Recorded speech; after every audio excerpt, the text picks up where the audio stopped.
4 oil tankers in 4 days. It's a tragedy that politicians can't seem to act on warnings alone, and the public can't be moved to outrage, passion or action by an impending disaster or crime. Last week we had a case in point where it's the images of thick, viscous oil washing up on the Black Sea coast. Stricken oil tankers show the risk of Russia's aging shadow fleet, which it uses to bypass sanctions.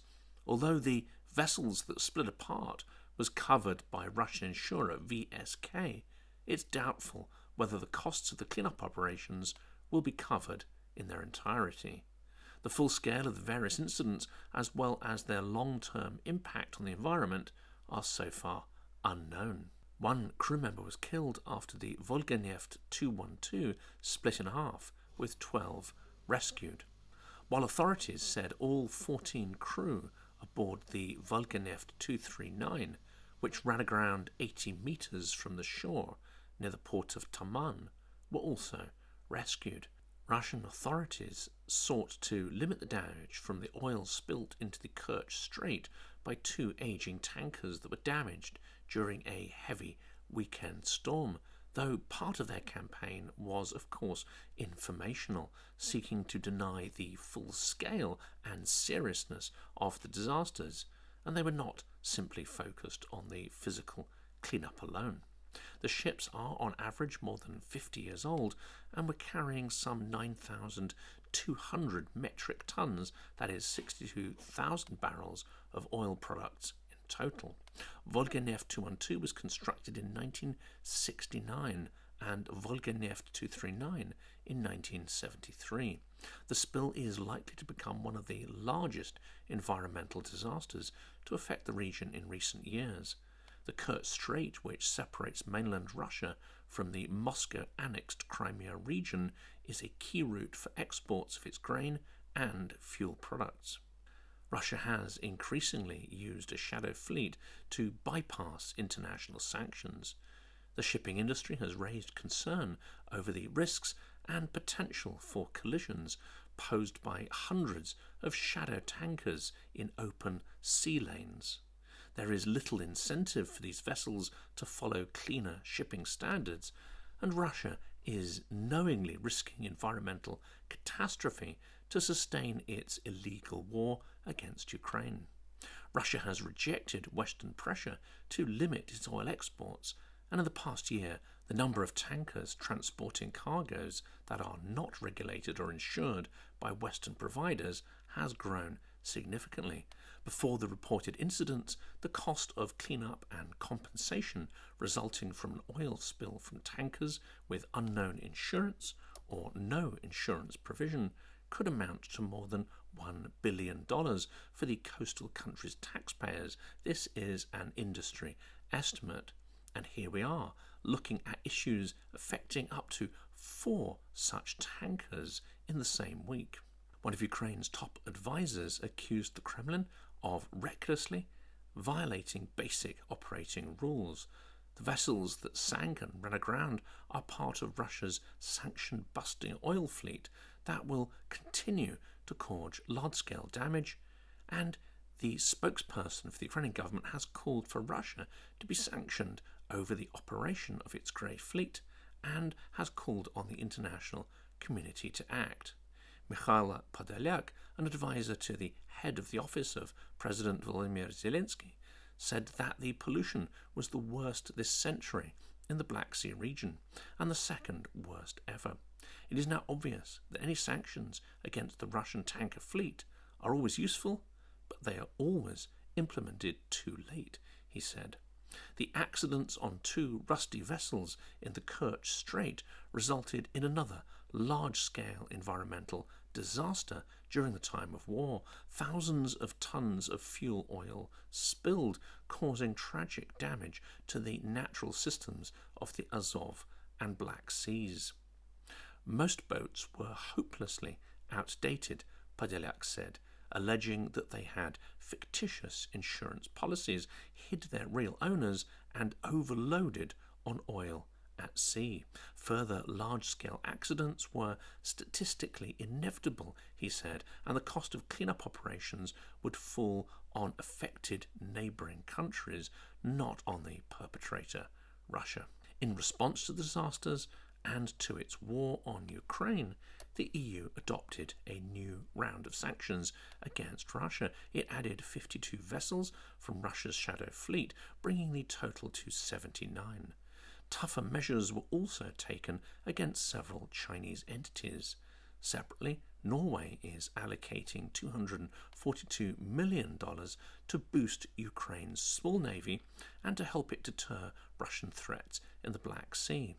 The cash would safeguard exports of grain from Odessa and other ports, in addition to protecting against, hopefully, oil catastrophes like the one we've seen. Ukraine, however, lost 3/4 of its naval assets in 2014 when Russian special forces seized the Crimean Peninsula and took control of the Kerch Strait.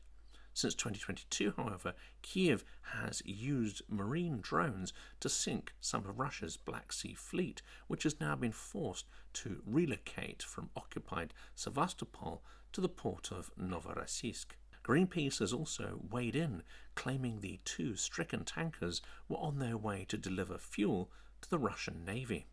Any oil or petrochemical spill in these waters has the potential to be serious.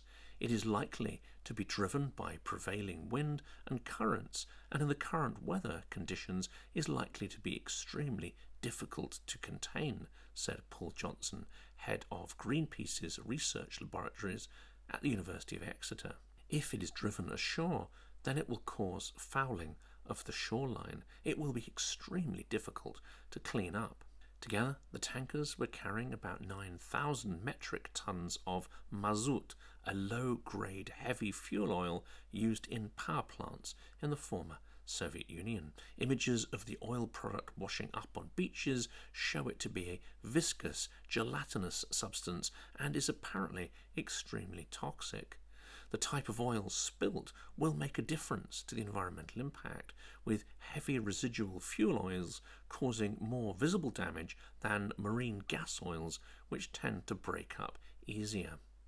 Russia's full-scale war against Ukraine has caused massive environmental damage, including the destruction of the Novokhovka Dam and subsequent flooding, widespread forest fires, and the devastation of wide stretches of farmland. According to Ukraine's Environment Ministry and climate NGOs, the total damage associated with greenhouse gas emissions from the first 2 years of full-scale invasion has exceeded $32 billion. That number does not even include other types of environmental damage caused throughout Russia's full-scale invasion, which likely amounts to many hundreds of billions of dollars. Gathering details of uninsured ships may enable future sanctions listings. Since June, the EU sanctions legislation on Russia has included language that made irregular and high-risk shipping practices grounds for listing. Some countries have already sought to extract more information from vessels which are suspected to form part of the Grey Fleet. In October, the UK said it would start challenging tankers transiting the English Channel about their insurance status. Since June, Estonia has requested documents from more than 200 vessels. Other accidents are practically inevitable. Shadow Fleet tankers were involved in nearly 30 accidents during 2022 and 2023, according to evidence submitted by the Kiev School of Economics and by State Capture, a non-profit, to the UK Select Committee hearing on the effectiveness of the sanctions regime. Vessels that have had sanctions imposed on them directly by the US, EU and UK have struggled to continue trading. The EU added an additional 52 vessels accused of being part of the Shadow Fleet just this week to a list of ships that are banned from EU ports and banned from accessing services provided by EU companies. This targeted approach by the EU increases the cost for Russia to use such vessels, the European Commission said in a statement, adding that it would continue to closely monitor how the fleet was seeking to evade Western measures. Now Denmark warns that Russia may deploy warships to escort its shadow fleet of oil tankers. Russia may ratchet up risky and threatening behaviour against NATO countries, including by using the Russian Navy to escort its shadow fleet through Danish waters, the Danish Defence Intelligence Service claimed. If this happens, it will increase the level of tension, they said. Denmark's assessment came as the West turns up sanctions against Russia's important oil industry, a key contributor to its war chest. Energy accounts for about 1/5 of Russia's GDP. The country's oil revenue fell 24% last year on the back of oil sanctions. Oil revenues continue to be under pressure this year. Russia exported an average of 70,000 barrels of crude a day so far, 2% lower than the 2023 average. This was reported by Bloomberg based on 2024 figures.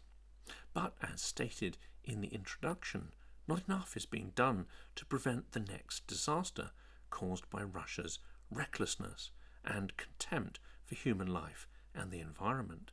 For those who still echo and parrot Russian talking points about the need for a multipolar world order and challenging the hegemony of the West, what they mean is actually having impunity to break the rules. Environmental protection and rule of law increase the costs of doing business for countries like Russia because it's understood by economically rational countries that long-term investment in sustainable resource extraction, trade and manufacturing is essential for future sustainable profits.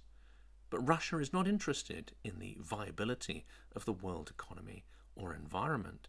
It wants to burn everything up now in the pursuit of its imperialist goals and not to be held account by any international laws or international institutions.